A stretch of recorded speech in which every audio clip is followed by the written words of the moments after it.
Thank you for tuning in to Strange Studies of Strange Stories. The following podcast is from our original show, the H.P. Lovecraft Literary Podcast, which ran over 600 episodes from 2009 to 2022, and is exactly the kind of thing you can expect from us here, albeit with an expanded focus on all the best in horror, science fiction, and fantasy. There's a new free episode every month, or subscribe at patreon.com/witchhousemedia to get new shows every week. Thanks again, and enjoy.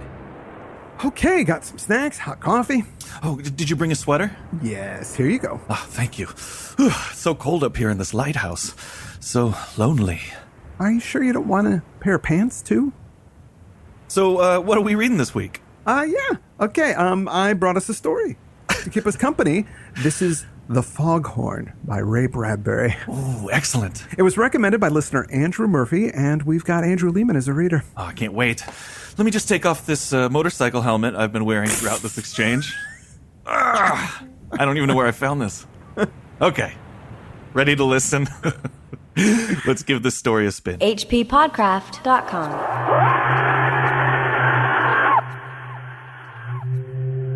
Out there in the cold water, far from land, we waited every night for the coming of the fog, and it came, and we oiled the brass machinery and lit the fog light up in the stone tower. Feeling like two birds in the gray sky, McDunn and I sent the light touching out, red, then white, then red again, to eye the lonely ships. And if they did not see our light, then there was always our voice, the great, deep cry of our foghorn shuddering through the rags of mist to startle the gulls away like decks of scattered cards and make the waves turn high and foam. Welcome to the H.P. Lovecraft Literary Podcast. I'm Chris Lackey. And I'm Chad Pfeiffer. We're here at hppodcraft.com. Thanks for tuning in. That was the first paragraph of The Foghorn, read by Andrew Lehman. Remember, if you like what you hear, you can get the complete fiction of H.P. Lovecraft as an audiobook over at CthulhuLives.org. We also need to mention that over at CthulhuLives.org, they are running a raffle through the entire month of February, raffling off 4 original props from the various movies, and the proceeds are all going to hurricane relief in Puerto Rico. Puerto Rico is still at least 30% without electricity. Many still don't have drinkable water. Any little bit would help.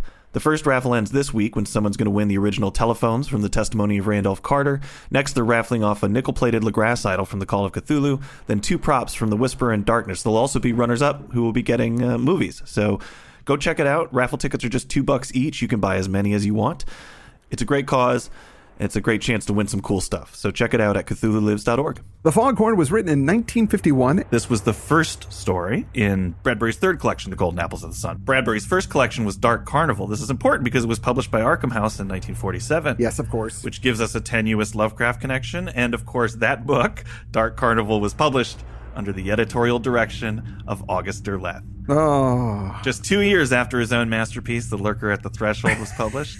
And that gives us a tenuous connection to last month as well, I suppose. Bradbury's second collection after that was The Illustrated Man in 1951, which was pretty popular. When Guillermo del Toro directed his introduction to The Simpsons, you get a quick glimpse of Lovecraft, Have a Tea with Cthulhu, Poe with the Raven, and then they show Bradbury and he's hanging out with The Illustrated Man. That's right. You know, this guy that's tattooed with images from his stories. And then we have Bradbury's third collection, The Golden Apples of the Sun, which this is included in. And of course, he'd already published The Martian Chronicles in 1950. Right. Which you could also argue is a short story collection, so maybe this is his fourth. His novel, Fahrenheit 451, also came out the same year as this collection, 1953. So, like, we're at peak Bradbury strength right now. And I'm sorry to completely nerd out about it, but no, that's fine. I'm really excited to cover this story and this author. We've only done one other story of his on the show, The October Game. Right. Which was very dark. It was. It was good, but it was pretty evil. And I feel like The Foghorn better represents his work. Yeah. You know, he was my favorite author growing up, more so than Lovecraft or anybody we've covered on the show. Sorry.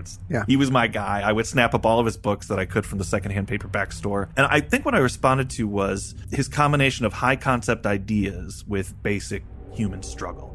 His writing style isn't ostentatious. It can be sentimental, but I like sentimental. You know, he grew up in Illinois and wound up in Los Angeles and never lost his love for the weird and fantastic. I just relate to him. Sure. And I still read a few of his stories a year. There's always some I haven't read. Clearly, I've got a lot of memories and thoughts about Bradbury, most of which I've actually already shared on the show before, I think. Yeah. So I won't waste anybody's time talking about it unless we have some time at the end. We should just dig into this story. So the story starts off with our narrator, Johnny, and this guy, McDunn, working at a lighthouse. Johnny is supposed to be going into town the next day to carouse and have a good time. They apparently switch off running the lighthouse sometimes. It's fairly clear from the way they relate to each other that Johnny is the newer guy on the job and McDunn is the veteran. And man, that opening paragraph is a beautiful example of storytelling.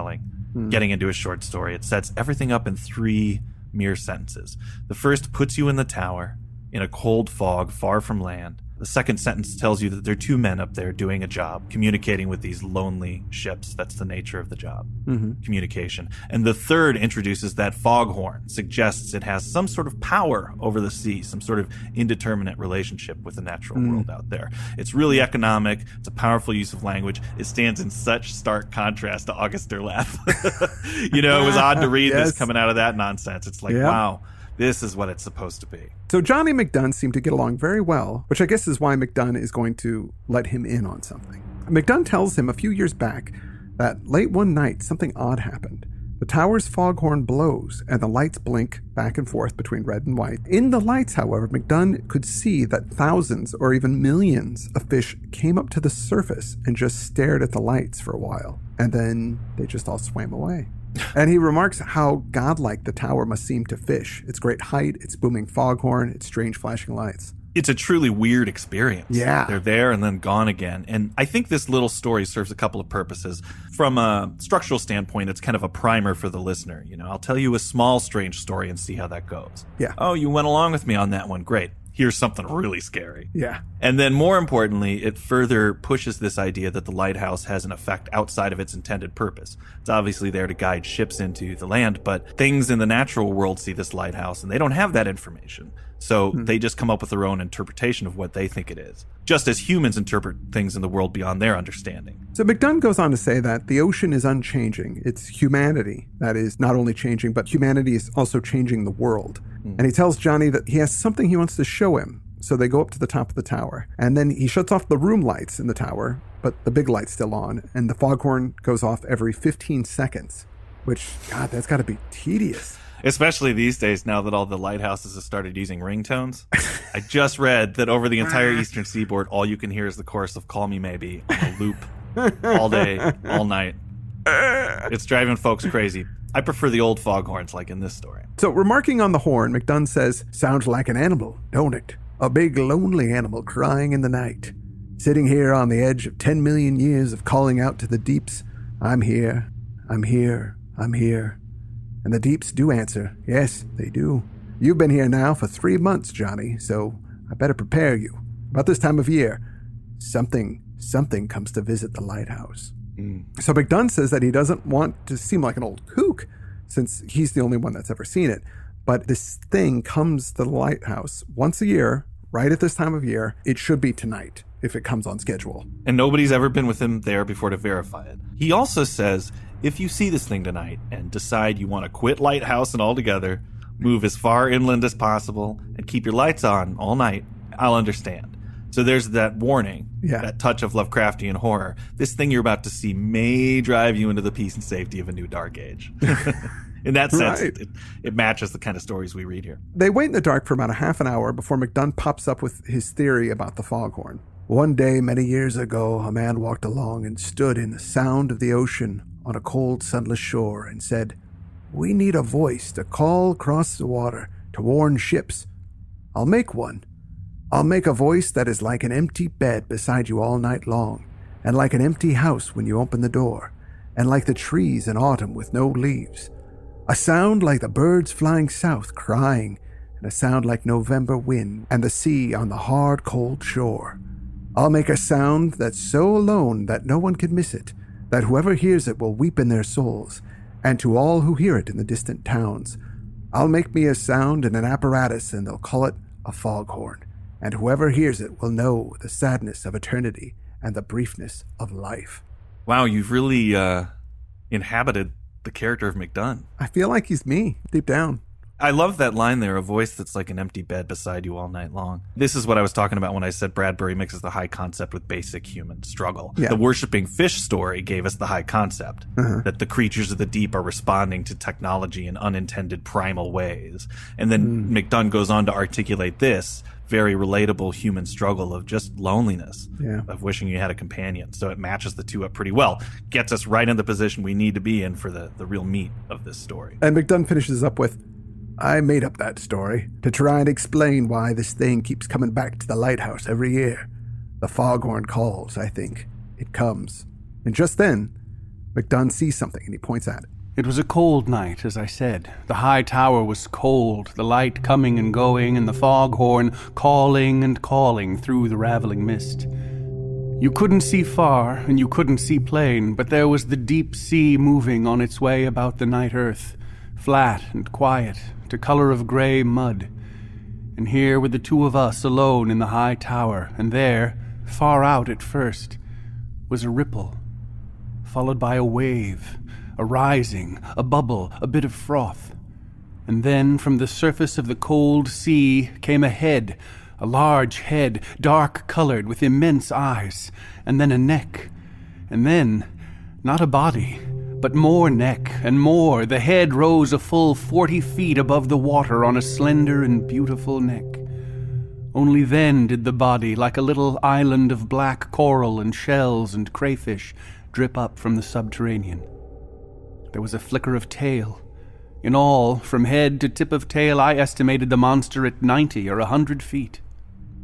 Giant monster, full shot of it, not wasting any time. Yeah. This isn't going to be one of those italicized, I saw its tail in a mirror kind of stories. Full monster right away, right now. Right in your face. So Johnny, he can't believe it. It's a flippin' dinosaur, or at least it seems like one. Johnny says that they all died out. This can't be possible. But McDunn says no, they just hid away. Then the horn blows again. And this time, the monster answers. A cry came across 1,000,000 years of water and mist. A cry so anguished and alone, it shuddered in my head and my body. The monster cried out at the tower. The foghorn blew. The monster roared again. The foghorn blew. The monster opened its great toothed mouth, and the sound that came from it was the sound of the foghorn itself, lonely and vast and far away. The sound of isolation, a viewless sea, a cold night, apartness. That was the sound. The foghorn sounds like it's a call. Yeah. And McDunn has a theory, based on absolutely nothing, that it just waits around at the bottom of the sea in the deep ocean, and that it's alone, the last of its kind, waiting for millions of years. It slowly wakes up, but it takes time for it to move to the upper levels, to get used to the pressure variance, and then eventually it's ready to come out on the surface. It's a theory. I mean, you say it's based in nothing, but that's not entirely true. You know, he's making guesses based on the thing's behavior and its size. Yeah, but... And he's also saying the whole time he does it, he's going, maybe it's like this, maybe it's like that. He's just speculating, really, as he's been doing the whole time. That it's waiting for millions of years sleeping? Well, maybe it's got a whole little civilization down there that it's hanging out and doing stuff, and then it hears that. Like, I know, but I agree with you. I'm just saying that this doesn't sound like a crazy speculation. Mostly when we're covering stories like that, you know, if he was a character from one of those, he'd say, I believe it's a survival of a snake race worshipped by Pacific Islanders. And there's a certain formulae to trap it in certain books. But there's none of that stuff. I mean, it is something you might go. And look, I think we're dealing with this poetic, seafaring kind of storyteller guy. It's so McDunn. when he sees this, McDunn kind of wants everything to be wrapped in a sort of romantic package. Wouldn't you agree? Yeah, I agree. He continues to speculate. Read this where it says, maybe it's the last of its kind. Maybe it's the last of its kind. I sort of think that's true. Anyway, here come men on land and build this lighthouse 5 years ago and set up their foghorn and sound it out towards the place where you bury yourself and sleep and see memories of a world where there were thousands like yourself. But now you're alone, all alone in a world that's not made for you, a world where you have to hide. Oh, Yeah. It gets to me, man. And maybe it's true, maybe it's not true, but this poor creature is so alone in this story, and I felt that alone even in a crowd. Maybe there are people everywhere. Sure. But you have that feeling like, I wish I could find one of my kind, somebody who gets me, somebody who gets it. Does that person even exist? Yeah. And I think it's so cool. We've just seen this dinosaur emerge from the water, but this is where we are in the story. I just really need how he he does this trick. I get it, but McDunn is really projecting here. Well, I think McDunn might be having something in his history that we don't know about for sure. There's something going on with McDunn. Yeah, because, I mean, he's putting a lot on this sea monster here. Oh, he could have just as easily gone, well, clearly that monster's been spoiling for a fight. Yeah. And he's just looking for somebody to challenge him. Yeah. And now, but yeah. But that's not where he goes with it. So Johnny is on board with this. I think you know what's going on with McDunn. That's why your characterization is so... Oh, I know what's going on with McDunn. Don't you worry about that. Emotionally entangling, yeah. For some reason, Johnny is totally on board with everything McDunn's saying. He says, I saw it all. I knew it all. The million years of waiting alone for someone to come back who never came back. The million years of isolation at the bottom of the sea. The insanity of time there. While the skies cleared of reptile birds, the swamps fried on the continental lands, the sloths, the saber-toothed had their day and sank in tar pits, and men ran like white ants upon the hills. McDunn says that last year the creature just swam around all night and then went away. Says the monster didn't like the light and heat of the day. The monster scrammed, waiting for a better opportunity, and I guess they're assuming it's going to do the same thing this time because while they are impressed by its size, the thing is huge. And the fact that it's out there doing call and respond with the foghorn, in spite of all that, they're still speculating. I mean, they're not running away. They're not that scared. So it feels like they assume, well, he'll moan for a while and then he'll leave. So McDunn kind of ties it all together as part of his, philosophy and his inner story that he seems to be telling through this creature. That's life for you. Someone always waiting for someone who never comes home. Always someone loving something more than that thing loves them. And after a while, you want to destroy whatever that thing is so it can hurt you no more. Judy taught me that lesson. And I've learned, at least I tell myself that, but I know if she walked back in that door, I'd fall all over again. Oh, you do know. None of that's in the story. All that Judy stuff is. Oh, it's there. It's in the subtext. Well, this is the cool thing with the character and what he's talking about. His story sort of sets up, okay, we've already gotten that this creature's lonely. We can empathize with that. But then it brings in some human psychology when he says, after a while, you want to destroy whatever that thing is so it can hurt you no more. Mm-hmm. And that's what propels the story toward a climax. When you're in this lonely state, you're so vulnerable. Mm-hmm. Maybe you think, oh, this person, they get me. So you reach out and you're either rejected or used or ridiculed, which is the fear that I think most people have. And that leads to anger and to all sorts of destructive behavior, self-destructive behavior, overtly destructive behavior. That's just with people. So what's going to happen when this monster, doesn't get what it wants out of this lighthouse? Yeah. So as a little experiment, McDunn decides to turn off the lights and the foghorn to see what happens. The beast freezes and then stares for a minute and then charges the lighthouse. Johnny yells at McDunn, "Turn the lights back on!" McDunn fumbled with the switch, but even as he switched it on, the monster was rearing up. I had a glimpse of its gigantic paws, fish skin glittering in webs between the finger-like projections clawing at the tower. The huge eye on the right side of its anguished head glittered before me like a cauldron into which I might drop, screaming. The tower shook. The foghorn cried. The monster cried. It seized the tower and gnashed at the glass, which shattered in upon us. That was not a smart experiment. No! He just said, I feel like if it gets rejected that it might destroy us all. Hey, let's play with it a little. Turn off the light and fog. No, why did you do that, McDunn? So they run downstairs into the basement as the whole lighthouse topples. Yeah, it's a pretty harrowing climax because this thing's attacking and you really can't escape a tower when it's falling around you. So they run straight down into the cellar and they get buried there by the rubble of the lighthouse. Mm-hmm. It's not really embellished upon, but I was thinking about it. They're out there in the middle of nowhere. I think earlier in the story it set up that there was not a town for 100 miles around and that this rock that the lighthouse is on is 2 miles out into the sea. Mm. I just get so claustrophobic about thinking being buried alive out there. It's horrible. After the tower topples, everything goes quiet. We waited a moment, and then I began to hear it. First, a great vacuumed sucking of air, and then the lament, the bewilderment, the loneliness of the great monster folded over upon us, above us, so that the sickening reek of its body filled the air, a stone's thickness away from our cellar. The monster gasped and cried. The tower was gone. The light was gone. The thing that had called it across 1,000,000 years was gone.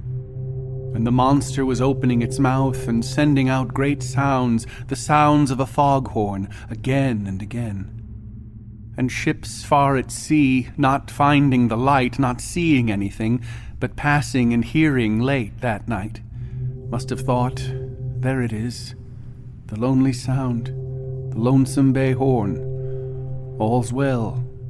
We've rounded the cape. So the beast keeps baying all through the night, perhaps lamenting a lost love, like Judy. If only I bought Judy that car that she asked for. I couldn't afford it. I was only working at a coffee house. Maybe she'd still be in my life. Oh my God, poor guy. So heartbreaking. Both your story and this Ray Bradbury story. It's not my story, it's McDunn's. I'm sorry, you're right, McDonald's. Boy, you really have inhabited him. I'm worried about your sanity. Me too, man. We got to cut to the epilogue of this podcast. Well, it turns out that Chris was too good of an actor. He grew into two personalities. There was the normal Chris that we all knew, a reasonable man, and then there was McDunn, mournful, sad, destructive. You know what this story makes me think of is that dog Hachiko in Japan from the 1920s. He's kind of legendary. They have a statue of the dog in front of Shibuya Station in Tokyo now. And it was this dog that would meet his owner every evening at the station to walk home from work. But in 1925, his owner didn't return because he passed away from a cerebral hemorrhage. And not understanding this, Hachiko waited every day at the station Oh, God. for his master for 9 years. Ugh. And there's a statue commemorating the dog. Now, of course, they made that into an episode of Futurama. Yeah. Which is a devastating one to watch. Devastating. This creature was coming around for a few years, though, the creature in the story, thinking it would be relieved of its loneliness if it could only find the thing that was sending out this call. And then in a moment of destructive behavior, it's all taken away. Yeah. Ugh, it's rough. So the next day, the guys are rescued. Yes, they have to be dug out. And again, you didn't spend much time lingering on this, but I was like, I mean, how did you know that people were going to come the next day? If there's nobody around for hundreds of miles, might they not notice that I guess the ships would call in? Or I guess so, yeah. So that, hey, the tower's missing. Or maybe Johnny was expected in town and he didn't show up. Oh, maybe that's what it was. Well, could be. Clearly I'm claustrophobic because I got really focused on this, even though it's barely mentioned in the story. So McDunn tells the authorities that a big wave knocked the tower down. I guess because nobody would believe him, but also maybe because he felt bad for the creature and he didn't want it to be hunted. Yeah, I felt like he totally covered for the monster, which is cool. Yeah. It's rare that we have a story where the characters cover for the monster. So the next year, they rebuild the lighthouse tower. McDunn, still in charge there, had the tower built stronger, this time with reinforced steel, just in case. And Johnny, he moves into town, gets a new job, a girl, a house. All seems to work out for him. All seems to work out for him, but Yeah. I think he retreated inland like McDunn had warned him might happen. Right. Because it sounds nice, but if you listen to it, I had a job in the little town and a wife and a good small warm house that glowed yellow on autumn nights, the doors locked, the chimney puffing smoke. So I think it's emphasis on the doors are locked and the lights are on all night, just as was predicted by McDunn. He doesn't want any creatures coming around to romance his thermostat or something like that once he's had this experience. Can you imagine if that became his pathology after this experience? He was just worried about, turn off that alarm clock. There might be a pterodactyl that wants to make love to that thing. You don't know. That refrigerator is too noisy. It breeds a distrust of technology as well, because it might possibly attract a dinosaur That's right. looking for a mate. But what about this new lighthouse? Is it having any effect on... The monster? It never came back. It's gone away, said McDunn. It's gone back to the deeps. It's learned you can't love anything too much in this world. It's gone into the deepest deeps to wait another 1,000,000 years. Ah, the poor thing. Waiting out there and waiting out there while man comes and goes on this pitiful little planet. Waiting and waiting. I sat in my car, listening.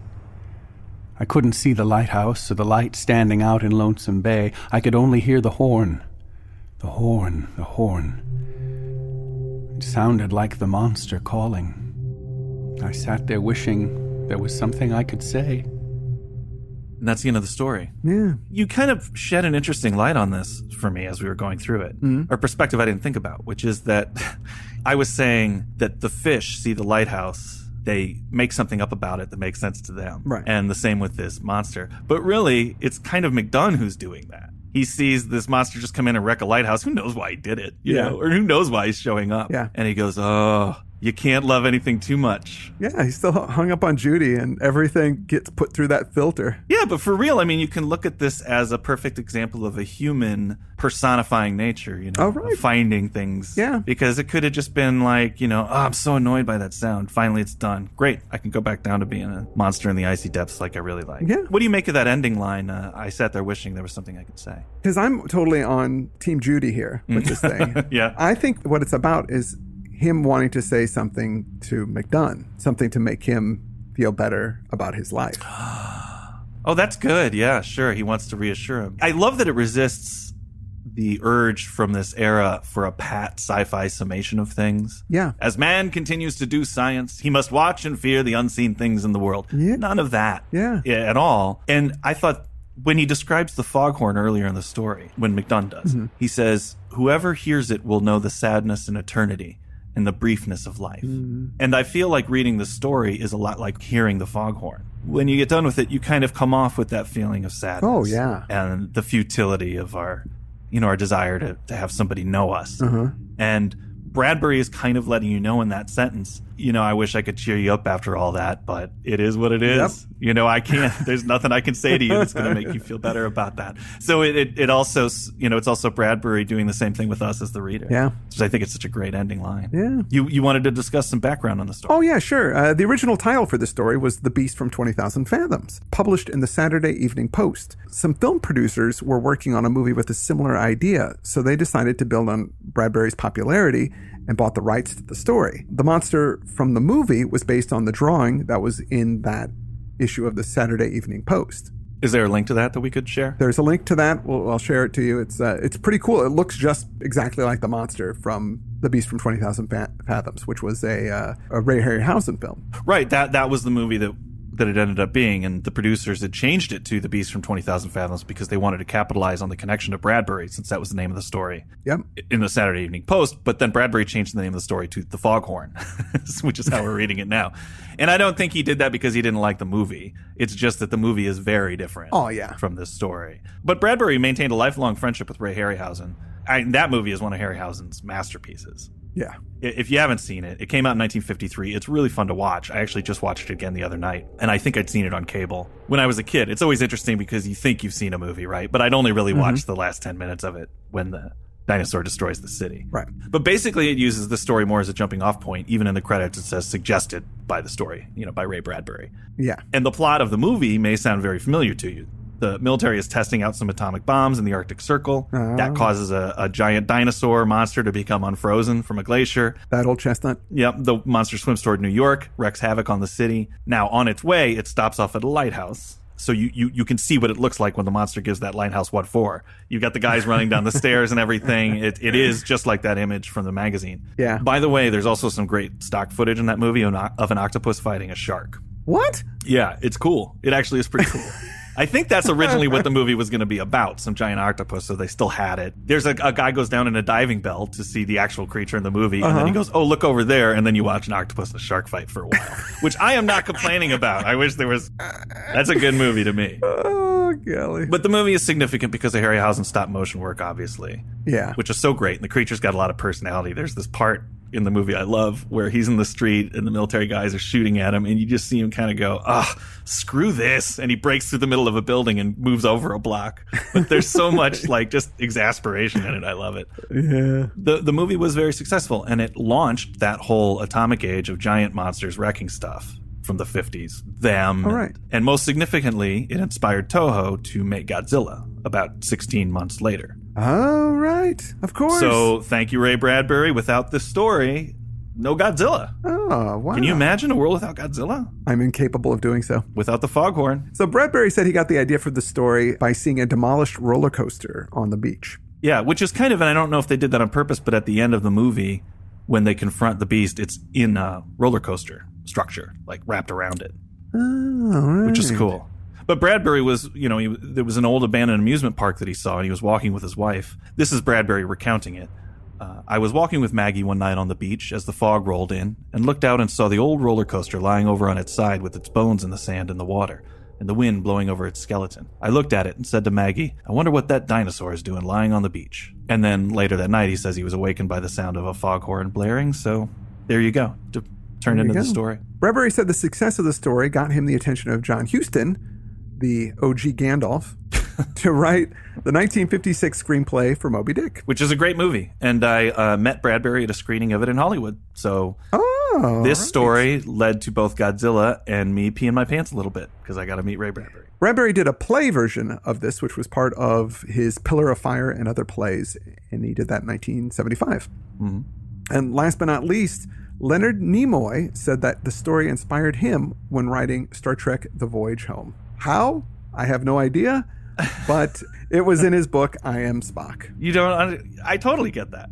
What? That was the whole wraparound of The Voyage Home is they get the distress call. Yeah. But Earth can't respond because the humpback whales are extinct, so they have to go back in time and get some humpback whales, right? Oh, right. So it's a call and response thing between an ocean. It's a call and response thing. I gotcha. Oh my I forgot about that. Did I just out Star Trek you? You did. Oh my God. What is happening? Up is down and left is right.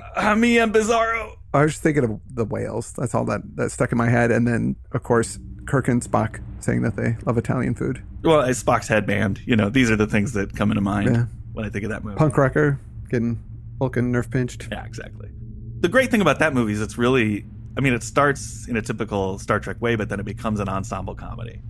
Yeah. And it's the only one of the movies that plays like that. You're not laughing at it because it's campy. You're laughing at it because they wrote jokes that are really funny. Yeah, it's genuinely good. Actually, when you think about it, if whoever ran that amusement park hadn't been terrible with their money, lost the title on it, it fell into disrepair, Ray Bradbury saw it, wrote this story, we get Godzilla, we get Star Trek ensemble comedy. That poor guy lost his shirt, but look at all the cultural benefit that came from it. It's beautiful. I want to thank Andrew Murphy for selecting this story once again. I actually got to spend some time with Andrew while we were in Providence. Oh, right. Last time for the Necronomicon. He's a super cool guy, and clearly he knows what's good. Yeah, it's a good story, and it is actually pretty weird. Yeah, it is, for sure. I also want to thank Andrew Lehman for reading once again. Don't forget to investigate CthulhuLives.org for all of their radio dramas and audiobooks and movies and everything. That's all we have for this week. I'm Chad Pfeiffer. And I'm Chris Lackey, and you've been listening to the H.P. Lovecraft Literary Podcast. At hppodcraft.com. More Coco, Chad? Yeah, just let me put this helmet back on. hppodcraft.com.